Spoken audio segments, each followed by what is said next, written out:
Il y avait de l'émotion dans l'air dans la boîte à secrets sur France 3 hier soir. Faustine Bollaert avait invité le chanteur Hugo Frey, l'humoriste Chantal Laizou et le comédien Pierre Palmade à évoquer en public carrière et passons insoupçonnés. Archives personnelles, performances d'artistes et de proches ont ainsi ponctué l'émission au cours de laquelle on fusait indistinctement rire et larmes. Les fruits d'un long travail d'enquête au cours duquel les stars doivent accepter de se livrer à la production. Elles seraient d'ailleurs de plus en plus nombreuses à frapper aux portes de l'émission. Pour l'instant, aucun nous a dit ne pas vouloir être avec un tel ou un tel, certifie Marlène Moto, la productrice artistique, dans une interview avec Téléstar. Elle explique d'ailleurs, qu'en si est possible, on essaie également d'avoir 3 générations représentées. La recette a conquis les spectateurs, puisqu'il était plus d'1,5 million devant leurs écrans pour assister à la rencontre entre Gilbert Montagné, Amel Bent et Yannick Noah la semaine dernière.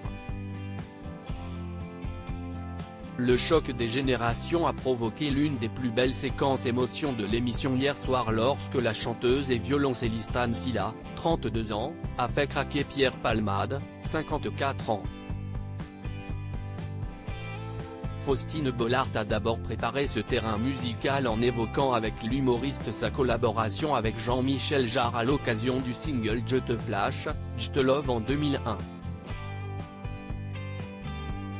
Aussitôt après avoir évoqué ce sympathique flop, le pionnier de la musique électronique est apparu à l'écran pour rendre hommage à son complice, « Tu aurais pu être chanteur oscillant entre drôlerie et mélancolie. Je te flash, Je te love est un beau souvenir de collaboration pour moi. Si est drôle et tragique à la fois, une sorte de Charlie Chaplin disco. Pierre, je t'aille toujours flashé, et toujours lové. » L'humoriste n'était pas au bout de ses surprises. S'il a toujours porté un amour inconditionnel à Jean-Jacques Goldman et Michel Berger, Pierre Palmade n'a pas oublié de mentionner pour autant un autre visage incontournable de son panthéon musical. Quand j'étais jeune, notre porte-parole c'était Balavoine, parce qu'il montait au créneau et pas seulement dans la chanson. Il était temps pour Faustine Bollaert d'introduire Anne Silla qui a délivré une interprétation bluffante du tube Le Chanteur, une œuvre prémonitoire selon Palmade qui était au bord des larmes en écoutant la reprise de son idole de jeunesse. Pourquoi Anne Silla a révisé son album après son passage dans la boîte à secrets après avoir entendu Le Chanteur revu et corrigé par Anne Silla, Pierre Palmade ne rêvait que de pouvoir l'entendre à nouveau dans le prochain album de l'artiste intitulé Madeleine. Sa jeune amie violoniste allait exaucer son vœu. De retour de l'émission, l'ancienne star de The Voice a décidé de chambouler son album et d'y ajouter la reprise de Daniel Balavoine en dernière minute. Qu'importe.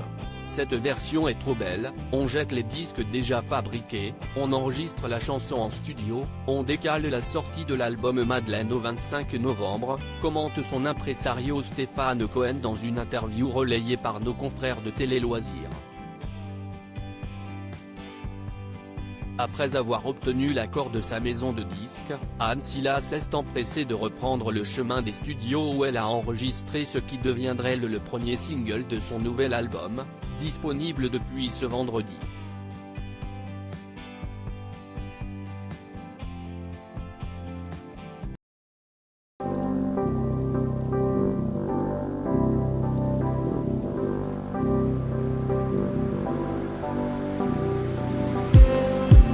Just need some that will wake me up enough to fight, 'cause you let me down it for me to. Now let me count the minutes I